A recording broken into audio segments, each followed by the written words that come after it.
welcome back to Well Played, presented by The Skim. I'm Caroline Hendershot. And I'm Blake Morgan. Caroline, what's back from the combine. Yes, she ma'am. lives to tell the tale. Yes, ma'am. Give us a debrief real quick. It was exhausting, honestly, because it was like in a convention center. So it was like you would get in at 7 a.m. and you wouldn't see the sun. It's kind of like casino vibe where you go in, you have no concept of time.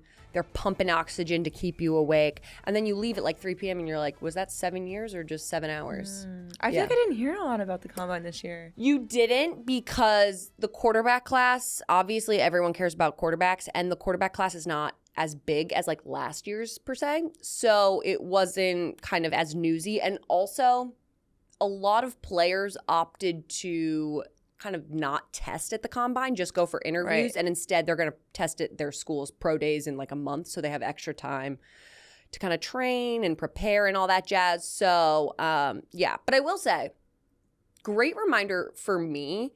Sometimes I forget how tall I am. Then I go to these places where there's a billion male reporters, right? And like, so usually a player is at the podium.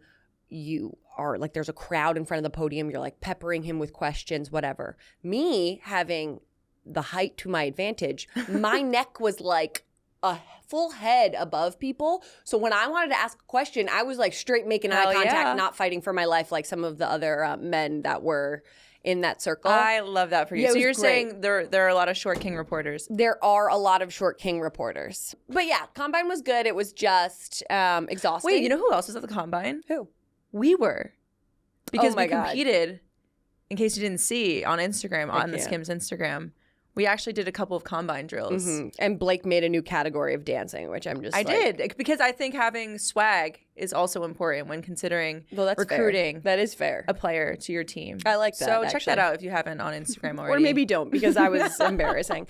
All right. Make sure to check out our full-length video of this and every episode on YouTube. Just search for Well Played by The Skim on YouTube. Or if you listen, make sure you hit that follow and subscribe button. Please do. Yeah, we have a jam-packed show today. We do. We kind of have to, I mean, I'll give a little teaser. Yeah, please. Why not? Okay, so we're going to talk about Harry Styles running a marathon. Which NFL teams got the worst report cards from their own players? Yes. I can't wait to talk about that one. A Simone Biles related milestone and whether or not Travis is coming back to the Chiefs next season. We also, can I say that we have a guest? Yeah, we do. In the studio today, guys. So if you're not watching the video, this might be a good one to tune in for, because she will be sitting to my left, I think. Yeah. Or she'll be sitting, I don't know. We're going to configure Cameras, it. It's hard. So stay tuned for the end of the episode, because we will be joined by a WNBA player. Yes, ma'am.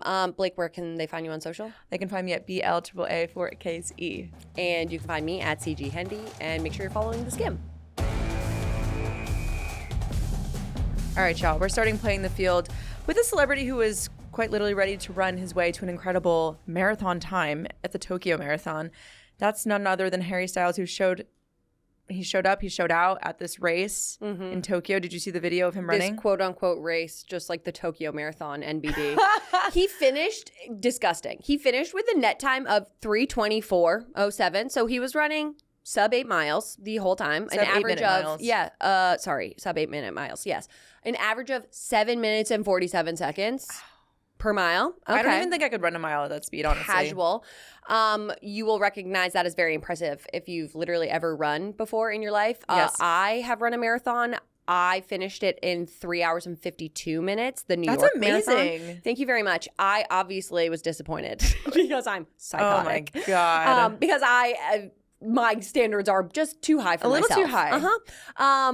Because I was gonna break 3:45, and then I just really crashed because New York is very hilly at the end. Tokyo, I discovered, not hilly. So I'm not saying he did the easy marathon, but I am saying that Harry Styles ran the easy marathon. Just saying. Okay. But you know, it made sense to me that he was like as good at that as he was, because he's running around on stage singing for his life. Yeah, but he's always doing like little spurts. So I would have thought, I know, but like, have you literally ever tried to sing and move? Oh, of course. Yeah, it's impossible. I can't do it. You know. I can't. So I also thought choosing, though, the Tokyo Marathon made sense, because I mean, he has fans worldwide, don't get me wrong, but I would imagine that he has less fans in Japan.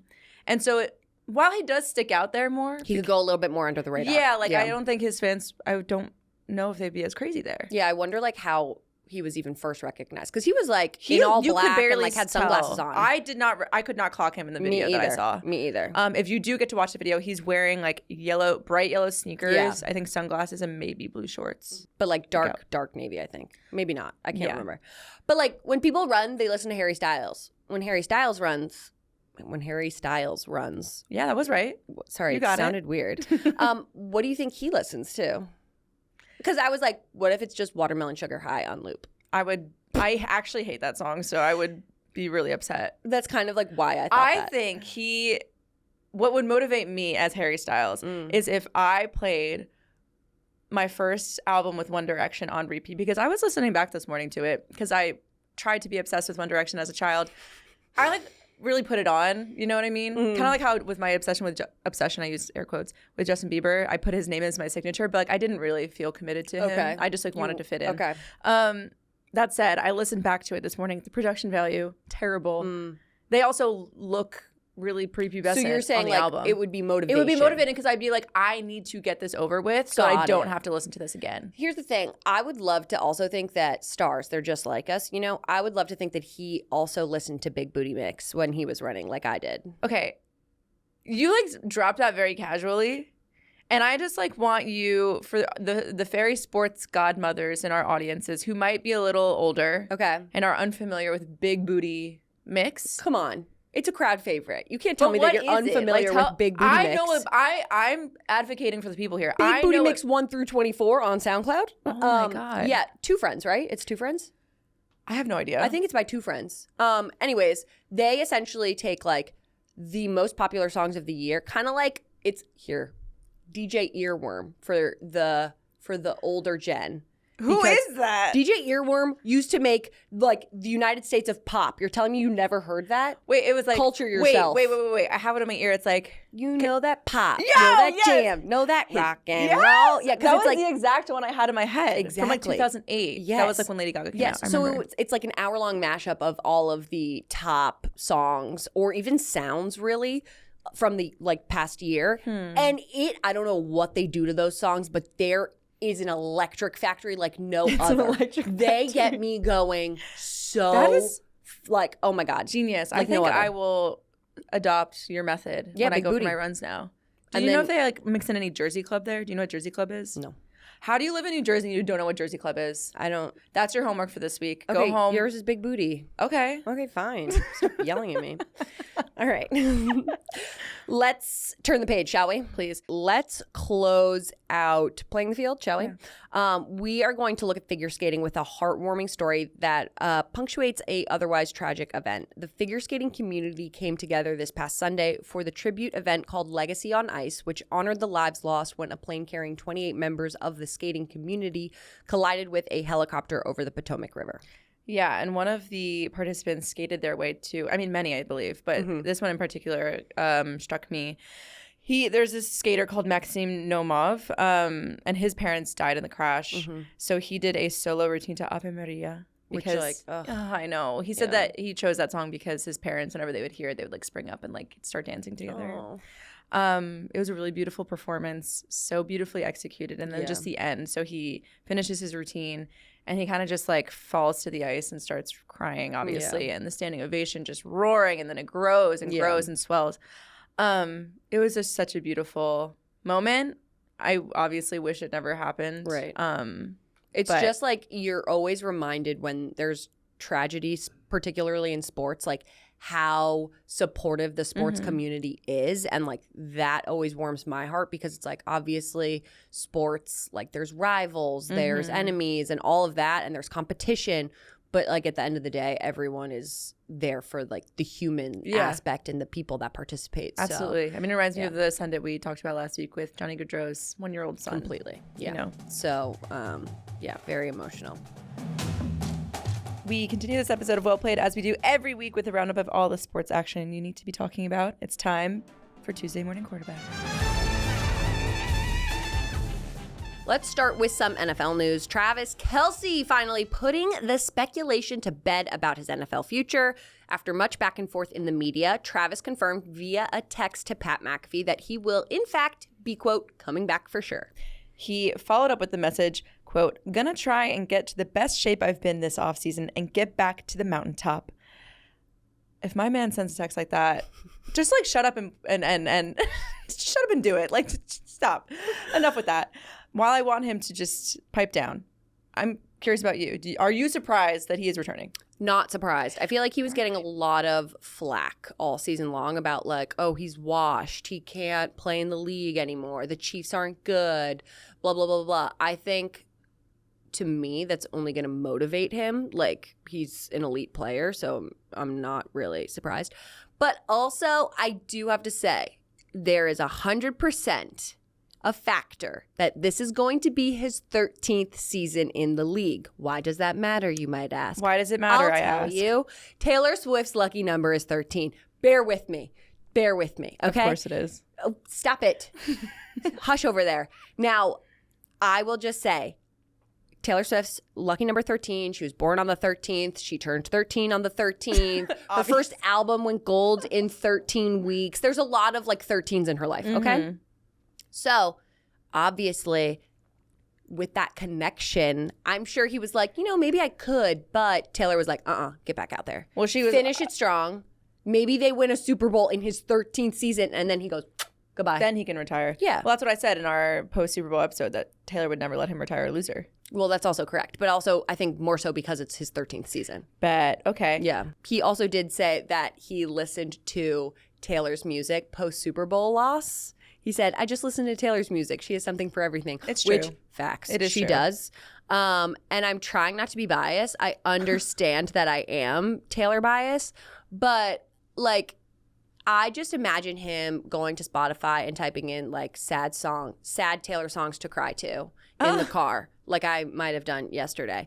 And, like, a million playlists are there. And I'm just picturing him listening, like, in my mind, he's listened to The One because it's like, could have been the one. Lombardi Trophy, he's like imagining it in his mind. Or he's like, Back to December, because he's thinking of when the Chiefs were winning in December. Right. Or like Champagne Problems, because he's not popping the champagne. And it's this a problem. Is me trying. And he's like singing it to himself in the mirror. Like, I could see it. I like that you went through the catalog and you came up with like specific. Yeah. Wow. Because I literally could see it happening. Right. Yeah. And you've probably done the same. Obviously, I did it yesterday. Right. Neither here nor there. Okay. Okay, well, also in the NFL, they issued these things called report cards. Yes, ma'am. Much like they used to do to me when I was a wee lad. And so it was actually the NFLPA, which is the NFL's Player Association. Yes. These report cards, I had no idea they existed. Mm-hmm. But from my research, you can correct me if I'm wrong, they're kind of just like they issue a survey to players in the NFL. I think this year it was like 1,695 players who were surveyed. Mm-hmm. And they basically just get like a vibe check of all the organizations in a bunch of different categories. Yeah. So that can be on the quality of ownership, coaching, locker rooms, even food. Am I missing anything? The treatment of families was a big one that stood out this year. Right. Specifically with Cincinnati. So the Bengals got an F-, which, let me tell you, not a grade, but that means it's really bad. Because if you're giving someone an F and then a minus, yikes. So for their treatment of players' families, one player described the Bengals' family accommodations as almost disrespectful. So for reference, last year, 5 teams scored an F- on this category. Buccaneers, they're now a C-. The Patriots, they're now a C+. The Steelers, now a C-. And the Commanders are now a B+. The Bengals are the only team that are still at an F-. They did nothing. No. Didn't got that improve. feedback. They did nothing. Didn't improve. Also, we should clarify that like treatment of families can include things like having accommodations on game days for families and just generally making an environment where families, I think, feel included. Yeah. They're one of 3 teams that does not offer daycare during home games, and they're one of 10 teams that does not offer a family room during home games. Like, that feels like kind of the bare minimum, no? No, truly. Like, they're the only team that doesn't offer like one of those 2. Right. So the worst part also is that this is like you said, the second straight season they've gotten an F-. Last year, here are some quotes that players had shared for things that they wanted in this category of treatment of families. They said, somewhere better than a tent outside for families to gather after the game, a family room to get their loved ones out of the cold, crazy. Oh my God. Imagine your dad just like shivering in the cold. No, I would tell him not to come. Yeah. And a daycare on game days for their kids. In 2023, players said there's also, so 2 years ago, they said there's nowhere safe and warm for mothers and children to go during the game, and that breastfeeding mothers have sat on the public restroom floor to nurse their babies. I mean, it's honestly sad because it's like a story women know all too well of like, there's no breastfeeding room for me to like literally take care of my child. And then you're talking about like a $6 billion industry. And it's just like, okay. $6 billion teams usually. If you can't accommodate the like highest of the high, imagine women who don't have that opportunity or are not in that kind of situation. It's probably even worse. It's absolutely. And the way that I thought about this story first is like in the immediate sense. So just like imagine you're a wag. Mm-hmm. I'd be pissed. Well, you also like people assume that like the wags live a great life. And right. It's like, yes, I'm sure they live beautiful lives, but it's also like it's not all of this glitz and glam that everyone expects it to be. Yeah, and of course like NFL players get paid so much money, but it's just I feel really bad for them because they take on the brunt of childcare because their husbands' jobs are so demanding.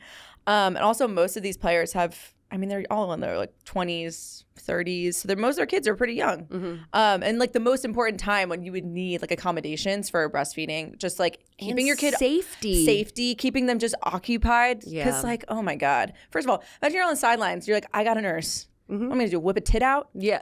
Also, on top of that, imagine having your toddler on you at all times during a game. Correct. Could you imagine doing your job? No. Well, I guess you're working, but it's different, like for them. No, but also like then there's like hostile fans and like they're in a like sometimes they're in a scary environment. Like it's just like there's so much that goes into it, and it's like, come on, that is the bare freaking minimum. Yeah, and then also you can't not show up to the game if you're the wife, right? Like you can't just be like, no daycare, can't come. Yeah, because if you don't, then you're an unsupportive partner. Yeah, you know what I mean. So you kind of like. It's also like I want to go support and see my husband play, so I should be able to, and I should be able to have literally the bare minimum support. Right, because as we kind of mentioned earlier, the average NFL team is worth $6 billion. Billion with a B. Yes, so it's crazy that they're just still not providing childcare on game days when needed. And like I said, it's not to like boo-hoo NFL players because I'm sure they could pay out of pocket for childcare, whatever. But it's more so the principle, like you shouldn't have to. Exactly. It's like, how is it that this crazy lucrative industry and the league, really, like I feel like the league should be setting the precedent. Not even, I mean, teams should too, but it's just like they should be setting the standard. It's also just like take care of your employees. Yes, exactly. It's a benefit. Yeah. Like the Skim, not to toot our own horn, but like we have amazing childcare benefits and like we're like a tiny little company. Yeah. Granted, different industries, but still, I digress. Like, I think that the NFL here has a great opportunity to set the standard, like I said, for other leagues who are finding their footing. You know, I mean, they have this much money. I actually wonder what the NBA, what their benefits are like. But I did do some research, a little bit of research, specifically for the WNBA and Unrivaled, so 2 women's basketball leagues. So from the WNBA's CBA from 2020, they shared that teams will reimburse players with 1 or more children under the age of 13 who are living with them up to $750 for childcare expenses. Each month there is 1 or more regular season game, and the total reimbursement doesn't exceed $5,000 per year. They also have to provide spaces for nursing mothers that are comfortable, safe, and private, other than a bathroom, shielded from view, and free from intrusion from other players, staff, and the public.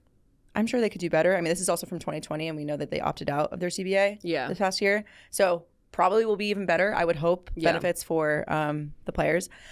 Or even their spouses, because, I mean, there are gay couples in the WNBA. Maybe the players aren't the ones that are nursing. So for their partners, right, their wives, those accommodations can be made. Once again, bare minimum. Yes. And Unrivaled, the new 3v3 league, so the league has a nursery, nursing room, and playroom on site where children of the players and staff can be cared for. And this is something that was really important to them from the get-go. And you can just tell that this league was put together by women. You know what I mean? Yeah. Any closing thoughts? I just would love to see a little bit of like prioritization of families and women just in general in like the sports community, because every athlete will say, what I do is not possible without the support of my wife, my husband, whatever, because it's like they take on so much of this other load so that the athlete can only focus on the game and really perform at an elite level. And it's like, okay, so then let's set up the infrastructure to take care and support the supporting unit. Like that's part of why the athlete performs well. So let's help that aspect of their life. I don't know. It seems very, very simple to me. But. Yeah. So hopefully Bengals, you know what to do this year. Let's take the lessons from the literal past 2 years. Let's bump that grade from an F minus. Yeah, let's get. I'm gonna say like at least a C, please. Yeah, the rock bottom. Let's bump it up. Yeah.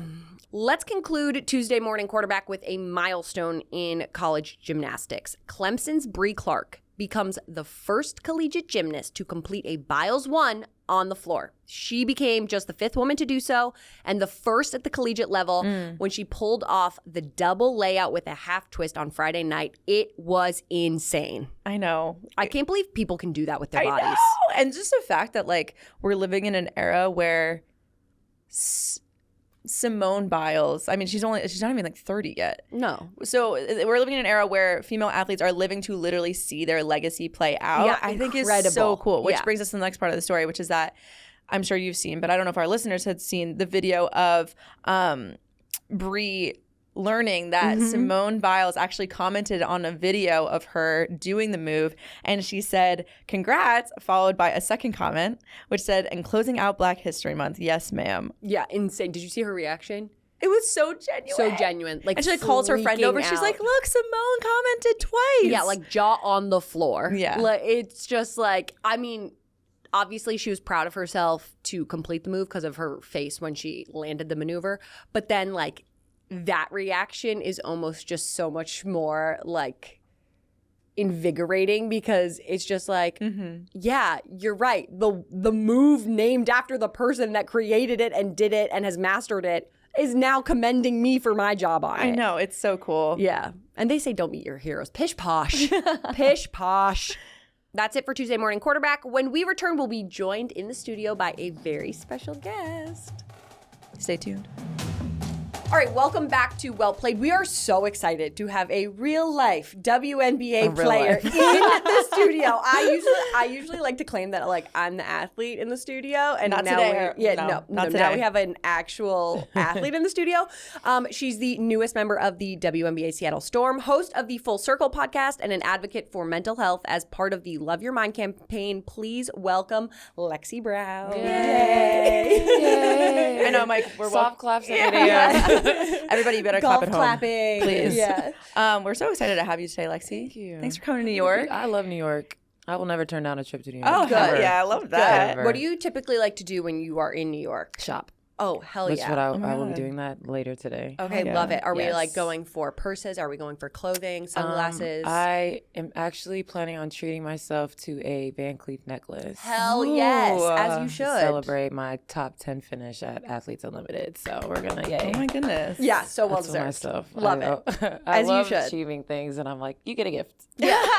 Even Little treat. It's all about the little a little treats. treat. You know what I Yes. mean? No, small. For me, it's like small a little, victories. it's a little croissant usually, but Yeah, no, literally, I'm like, you deserve a treat. Here's a coffee. can we start by talking about, obviously, you were recently traded to Seattle Oh, Storm. yeah. Fun stuff. I hear a little shake in the voice. That's okay. Well, that's actually why I want to ask about it, because what I find so interesting is that, like, teams do not care about who your local bestie is. They don't care about the parasocial relationship you developed with your They local don't care barista. that you just got an apartment. They do not care. They don't care. And Yeah. so I'm wondering, like, from your perspective as a player, with the uncertainty that kind of like looms over you, Yeah. like, how do you deal with that? So for me, this time around, so this is my third time getting traded. So after my rookie year, I knew that was gonna happen. Like my rookie year just was like, it just was not a good fit, and like that just happens sometimes. My second trade, also kind of saw that one coming. Yeah. So this is kind of the first time I was genuinely like blindsided by the organization. It was weird. Like I was getting like feeling like, I don't know. I'm like a very like A little intuition. everything's a sign to me. Totally. Like literally everything on earth is a sign. Like if I ordered a coffee this morning and I dropped it, I'd be like, you know what? I wasn't meant to have coffee this morning. I would not go buy another one. Like I'm that type of person. Okay. So there were like signs leading up to the actual trade happening. So when it actually happened, when I got the call, when my general manager called me, I was on my way to play in a game in Nashville. I was literally in the parking garage, and I looked at her name pop up, and I was like, oh, no, this is not good news. So she called me. The conversation was 1 minute. That was it. And I kind of was like in shock about it. So I will take a little bit of responsibility for that lack of back and forth. Because I was like, wait, I have a game to get ready for. I'm late now. You just traded me. I don't really have time for this. So I kind of just compartmentalized it for a few hours. Thankfully, my mom and my aunts and my sister were in town that weekend. Good. Which was crazy because I would have probably crashed out if they weren't there with me dealing with that. But for me, like, I was annoyed, frustrated at first. But again, as I've gotten older, I've learned to separate the personal from the business side. Even though sometimes the business decisions are very personal, we still have to conduct ourselves professionally. And once I kind of made that distinction between business and personal digs at you, you just kind of have to, like, deal with it and move on. And you can choose to deal with it in a positive way or hold on to negativity. And then it would just spiral. So I just be like, okay, whatever. Seattle, here I come. It sounds so easy when you put it like that, but like, how do you separate the business and the personal? Because I take everything personally. Oh, so did I. I mean, I have a lot of conversations with my parents and especially my mom. So she's like my rock when it comes to things like this. And when I was younger, you know, fresh out of college, you are one of the best players in the country. You're a draft pick. Best nights of your life. You get thrown into a training camp, and now you've like been kicked down 10 levels because now you're a rookie, you're a baby again. So when you're navigating that, yes, you think everything is personal. Like, oh, they hate me. I'm young. They don't like me. I don't have anything in common with them, and all this other stuff. So really, it was just a maturity thing for me, and realizing that I wasn't the only one dealing with these issues in the league. Not saying like there are issues that need to be fixed. Again, it's a business. That's the business of sports. You get traded, you get cut, you get new teammates, and you have to figure it out. So once also I realized that like this is not my reality just specific to me. It's just something that we have to deal with. And the person who deals with it the best will have a longer career and a more successful one. Yeah, that's a really smart approach because I feel like it's very hard to do, but like it's necessary to kind of keep your career as long as you would like it to go. Now, you also grew up with a dad, no big deal, D. Brown, who played in the NBA and like for almost like a decade. And went on to work as a coach and as exec. So did you ever feel any pressure because of his legacy with achieving your dreams of the WNBA and playing basketball at like an elite level? Honestly, no. And I think it's because I was a girl. So it's a little different. So I have a brother right now. He's 19. He's kind of feeling that a little bit right now with the expectations. And, you know, there is like a stigma if like you come from, you know, a legacy, like you're spoiled, you don't want it, you don't work hard. So he's kind of dealing with that right now in college. My little baby brother. I know. And then for me, like, I don't know where the chip on my shoulder came from, but like it was massive. Love that. Love that. My dad never like pushed me into basketball. I kind of just fell into it. I really liked spending time with him in the gym. So it was kind of just our bonding time at the beginning. And then middle school, we were like, you're actually kind of good at this. Like, let's might have something let's in lean you. into this a little bit more. So for us, our relationship has always been dad first, coach second, and he always has like taken the super back seat to my career. Which sometimes I'm like, Dad, I wish you kind of stuck your chest out a little bit more about who you are. But that's just not his personality. That's not how he raised us. My mom's not that way. So I mean, it's a blessing that, you know, how humble he is and how sweet and quiet he is. But he is probably like the most basketball nerd genius that I know. So I have him right on my phone so I can just hit him up whenever I want and get some advice and just talk basketball with him. I know. It must be nice to have that perspective. I want to talk about, you know, you're working with the Love Your Mind campaign to urge people to take care of their mental health. And you've actually talked about ritual and routine.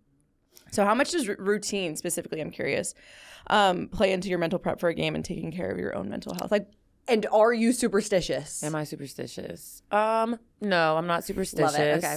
That campaign, that Love Your Mind campaign, like it like came to me very randomly and I like loved it immediately. I had no idea it was this like huge thing. I'm like, I get my makeup done, I get to be on camera, like I'm in, I can talk about mental health, like I'm in. So it was just something for me. I was in the middle of fighting my Crohn's disease that I didn't quite yet know what it was yet. So like that campaign just really hit home for me personally, because I had really never tapped into mental health with like a specialist or a therapist before until I started getting sick. I usually just talk to my mom, I journal, I pray a lot. And, when I got sick, that was like really the first time I really talked to a mental health specialist about what I was going through. So that campaign like was amazing for me. My rituals now, I really typically have game day rituals. Like my typical workout days are so random now because I'm busy, which is good. So I just have to try and get a workout in every day, whether that's bright and early in the morning or later at night. And on game days, I guess my superstition is I only eat breakfast on game days. Okay. So if we have shoot around and it's like 1 p.m., like I'm going to find a way to eat breakfast. Yeah. So that might be my one superstition. I can take a nap. And I don't listen to rap music that much anymore. Oh, I've like kind interesting. of removed rap. Why slowly. is that? It's like phasing out because it doesn't make me happy. Oh, That's fair. yeah. Like it's very like aggressive, and no judgment to these artists or anybody that likes rap music, but it was like the last few months I've kind of just like stopped listening to it. Yeah, I feel like the only rap that I listen to is like female rappers. Yeah. Like, And they're even yeah. their lyrics are a Yeah. little Yeah. Looking at you, Meg. yeah. Love But her, I though. like, I mean, Lotto, Meg, like those are some of my favorite artists, but like Drake is my person. Like Okay. he's always been one of my favorites since high school. But yeah, I'm tapping into like my pop princess. I was gonna ask what you swapped for instead. Tate McRae is one of my faves. the best. I love her. Who else I've been listening to?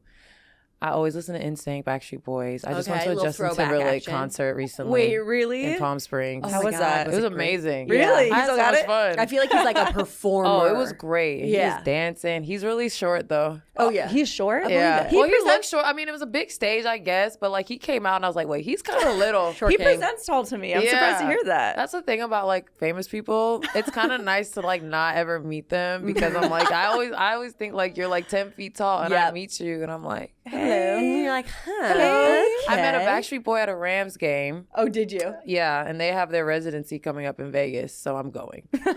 Obviously. So yeah, I grew up listening to pop music, a lot of Christian music. I kind of transitioned more into like rap music, like in college. But like now, I'm kind of like We're going back to the roots. I'm going back to Yeah. the roots, Yeah. and I'm happier. Yeah. A happier human being, I It's think, better that because way. of it. Yeah. I'm actually sorry. Before go ahead. I'm curious about because you were talking about how you hadn't really talked to a mental health specialist until you got diagnosed with Crohn's, or you were going through that experience.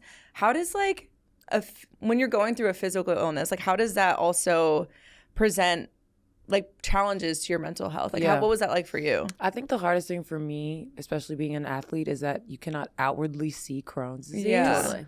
So I was still showing up to practices, feeling really bad when I was playing. And then when I decided to sit, the first season, when I first got diagnosed, I couldn't get out of bed. So like no one saw me for like a month.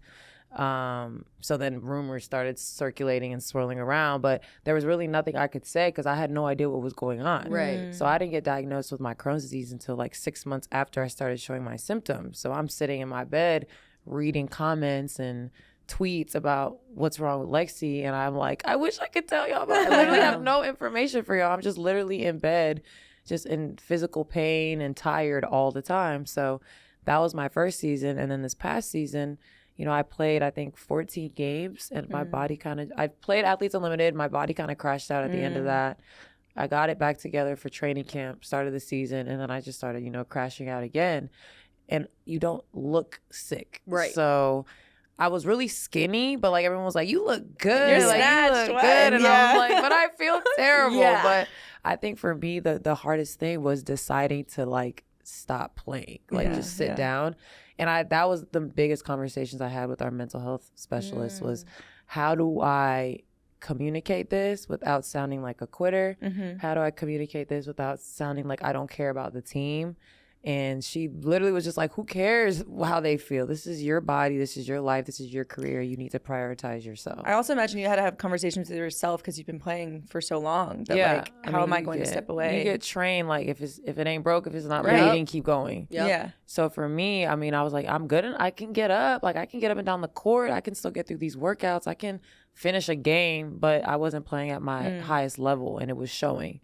And that started to bother me, Right. and it started to people to formulate opinions about me as a player, Right. as a teammate, as a person. So when I had to make that decision that I just needed to just stop everything. Because even when I first got sick, I never really stopped working out. Like I was actively trying to get back and finish the season.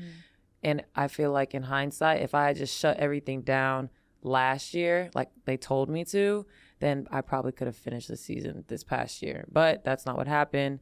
I finally sat down, got healthy, feel better, and now I feel amazing now. Oh, good. Yeah. This is like reminding me a lot of when I was in college. I had a back injury, so something you can't see either. In And college, they did not care. In college, no. And a lot of it was like, well, it's on your pain tolerance. So if you can do it, it's like up to you. And it's almost like worse that way because they put the ball in your court. And as an athlete, I'm sure you're used to pushing yourself through that pain and used to kind of pushing your boundaries and all of that. So how do you balance the aspect of, okay, I'm going to push myself and I'm going to try my hardest versus, okay, I need to listen to my body and like sit this one out and not feel guilty about it. I think now I'm 30 now. This is going to be my 8th year in the W. Like this is probably the first year that I've been like, you know, an off day is not going to kill me. There's probably someone working really hard today, but I worked really hard yesterday and I'm going to work really hard tomorrow. Right. So this day is not going to be the end of the world. And I had to train my mind that way. And I will say, because I got sick, like that's really the only reason why my mentality changed is listening to your body. Because, I mean, knock on wood, I've never had any major injuries or anything in my life. I never had a surgery, nothing. So at 28, I'm like, what is going on? Body, I've taken care of you. I love you. We work out every day. We eat right. Yeah. What are we doing? Why are you doing this to me? Why are you betraying me? Yeah. So now I think I just love my body more, the way it looks, the way it feels. And if I'm tired today, I will just rest or I'll go on a walk or something. But now it's like, it's not the end of the world if I don't. Like today, where it's 8 a.m., part of me wanted to get up early and work out before I came here. Right. But I was like, I just finished a 5-week season in Nashville. I had a game last night or 2 days ago. I'm going to chill. Give myself I'm going a to little chill. sleep. It's okay. Yeah. It's all right. Yeah, it's like that perspective shift that, do you feel like it almost has made you mentally stronger Oh, in ways? absolutely. Yeah. It's changed my entire perspective of being a professional athlete, which is why doing this Love Your Mind campaign before I had this like life-altering shift in my mentality was so like amazing to me. And the fact that I can still keep talking about this campaign and what Ad Council is doing about mental health and involving athletes, like I think it was just the biggest blessing in the world for me. Yeah, it's like a blessing in disguise. Right. Yeah. Right, of course. On your podcast, you kind of recently, when I think it was Manifest That Shit, that was the title. Love Yeah, I that. came up with that one. Yeah, there you go. Yes, you did. Well, so on that podcast, you kind of talk about the trade, and you talk about seeing discourse about your health online post trade. When you see those conversations happening about you, in those conversations that you're not even involved with, like how do you deal with that? So the biggest thing I've done when it comes to social media is I locked my Twitter up, and Twitter was one of like my bigger platforms as far as engagement, because I'm funny, I think. Because I'm a I'm comedian, I'd say. funny. Yeah. I love memes, like all that kind of stuff. It's how I got on the Gills Arena podcast, was me on Twitter and stuff like that. So I had to lock it because people just had too much access to things that I was saying and inserting their opinions on me. Like when I go on Twitter, like I'm not here, I don't start conversations on Twitter. This is like what I'm saying, and maybe I'll respond. I try to respond more to positive comments now because I feel like a fan did bring this up. They're like, all you guys do is talk about the negative comments. Y'all never respond to your real fans. I'm like, you're absolutely right, and we need to actually do better with that. But sometimes, like, you respond to somebody and then it gets a little weird. Right. So it's like, so I'm not going to respond to anybody. But for me, it was just weird because there's never really been a professional WNBA player with an autoimmune disease before. Right. Or if there was one, she didn't know, or she didn't want to talk about it because it's very hard to deal with and explain to people, which is why I decided to be so vocal about it, because I was like, there's nobody else that I've ever seen in the WNBA that has had an autoimmune disease before. So that's why I decided to do that. The discourse about my sickness has just been strange. it was a little weirder than I was expecting it to be. I got a ton of support, obviously, but I got a lot more pushback than I thought I was for having an illness. And I don't want anybody to be spoken about negatively, but I know there's a ton of players who don't finish seasons, who typically are injured a lot during the season, and there's no conversation surrounding are they going to be ready to play? Are they going to be good enough to play? Are they going to be able to finish the season? When I went 6 straight years of never missing a game, pretty much. Just because I wasn't on the court doesn't mean I was available. I just wasn't getting any minutes. Right. So, it's been 6 years of very consistent availability on my end. Right. I get hit with this illness and everyone's just like, oh, well, she can't stay healthy. Mm-hmm. And I'm like, what are we talking about? Right. And now I go play 5 weeks at Athletes Unlimited looking really good, and no one has anything to say about that. And I'm just like, well, of course not. I wasn't expecting y'all to. But it's like, it's just funny, like just the back and forth, but why people are so comfortable speaking on someone else's health situation. I'm just like, but you see it with the NBA as well. Everyone always is talking about injuries and da-da-da-da, and they can't do this. But you don't know, like, how hard it is to like maintain an injury and heal from an injury and come back from injury and perform at a high level.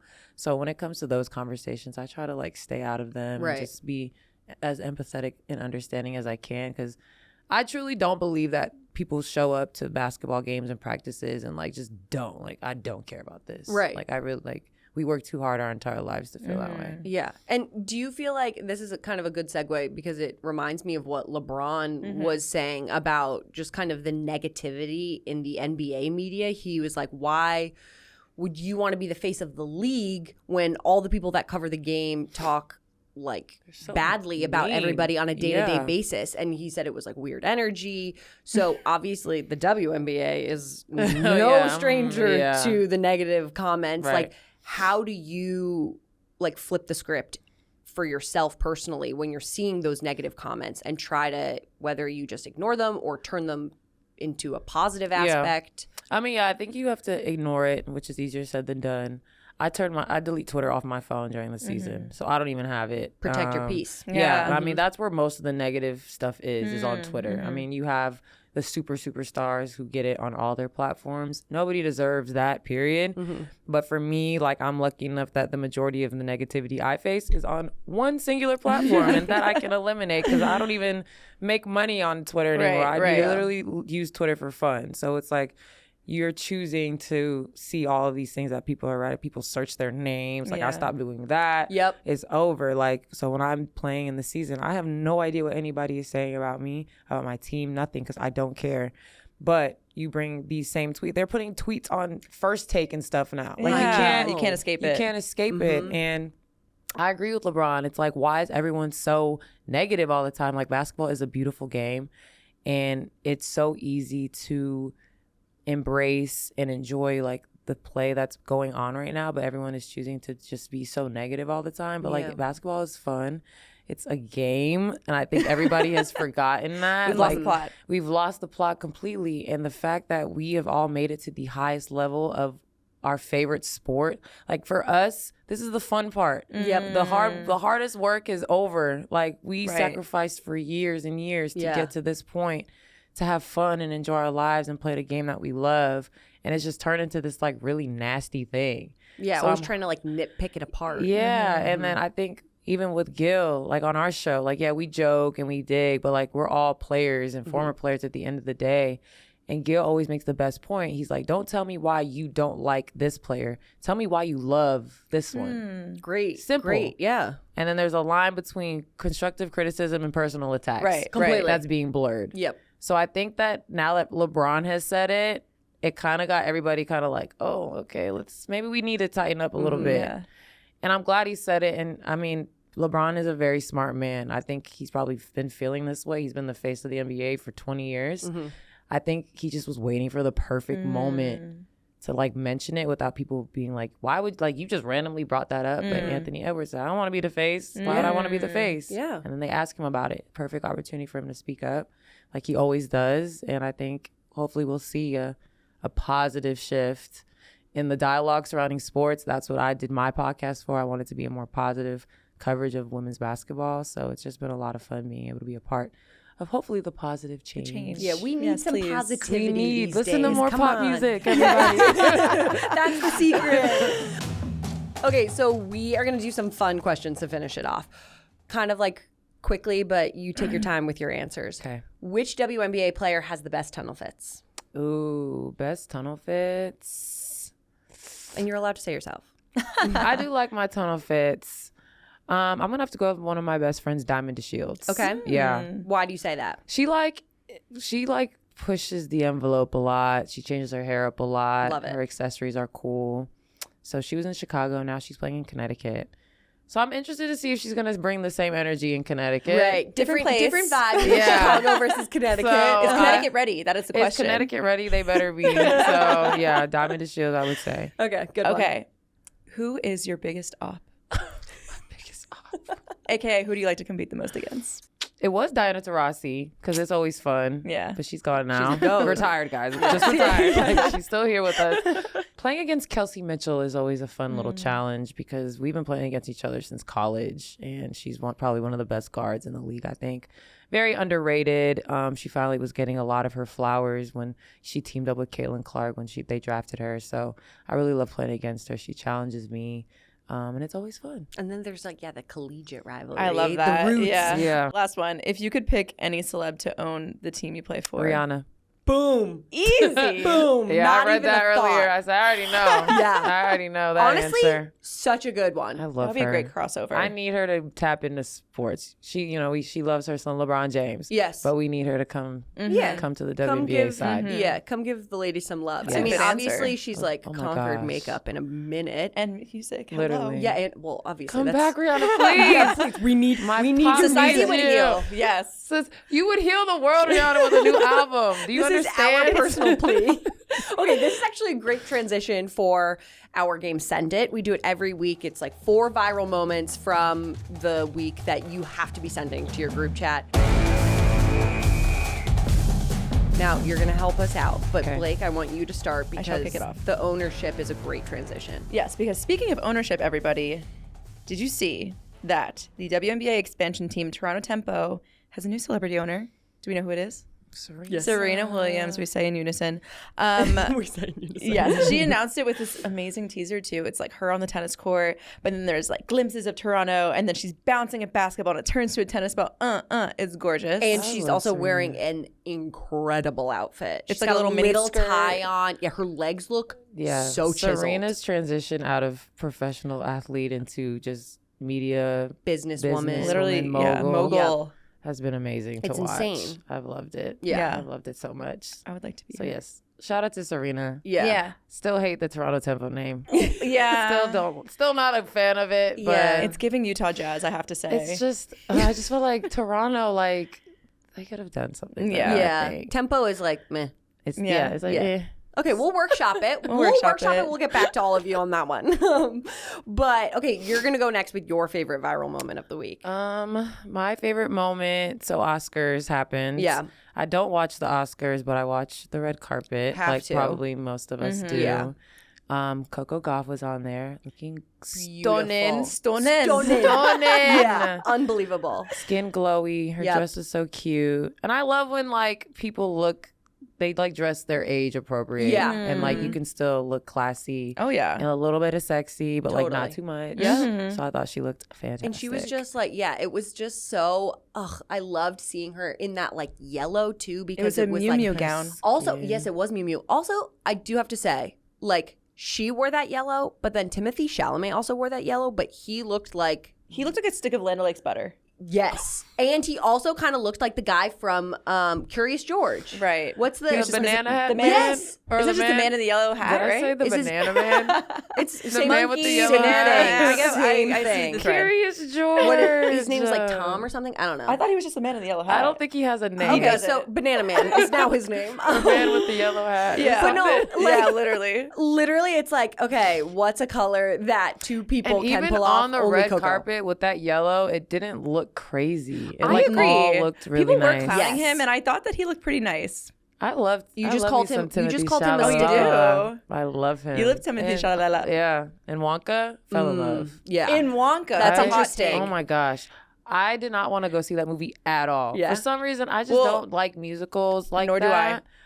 That movie made me so happy. Mm, I left there you the go. theater. Just my mood was just singing all the better. You're just tunes. out here chasing happiness. Just chasing happiness via music. Yes, Wonka was that was one of my favorite movies I saw last year. I will say, Surprisingly, Now I want to watch it. it's so good. I will say it was like pleasantly surprising. Yeah, You it was saw like it too. Yeah. it was like a sweet treat, but in a movie. Very on the You nose. get a treat. Yeah, Yeah. you get a treat. Yeah. Also, for the record, you were like, I don't know why people are clowning on Timothée Chalamet, and then you literally called him a stick of butter. Well, Are you for real? yes. You can say a fact, Okay. but Two also things have can an be opinion. correct. Okay, sorry. He does look like a stick of butter, but I thought the texture a of the handsome leather. stick of butter. Yeah, but a thank handsome you. stick. A handsome And a one. good singer at that. Good singer. Yes. All right, Caroline. I am going to go last. I want your thoughts on this because now you are a podcast host, obviously. So Blake and I obviously have strong thoughts on the subject. But did you see that Sixer star Paul George put his podcast on pause after getting backlash for his lack of production Yeah. amid the team's losing streak? Yes.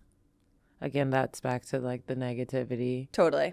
Why? Because when he got there, I was like, this is not going to work from a basketball mind. I don't even care about your podcast.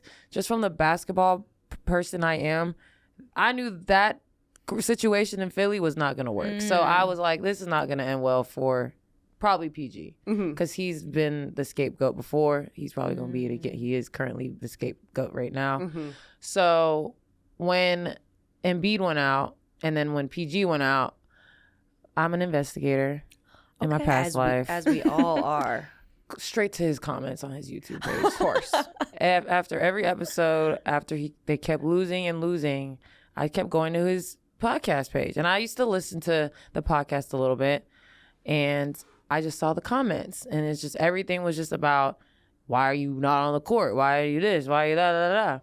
So it probably just got to the point for him, like he can't even enjoy his little creative outlet anymore because everyone's ruined it for him. So I think that people are like, oh yeah, he needs to focus. Like, again, I have a podcast, like you said, 1 hour, 1 day a week. That is all the time I dedicate to the podcast. And the producers and iHeart, they do everything else for me. The content, the description, our social clips. I don't do any of that. I literally show up as myself, me and Mariah. We yap, we go home. That's it. Love. Done. And I'm sure Paul George has the same little setup. Right. Yeah.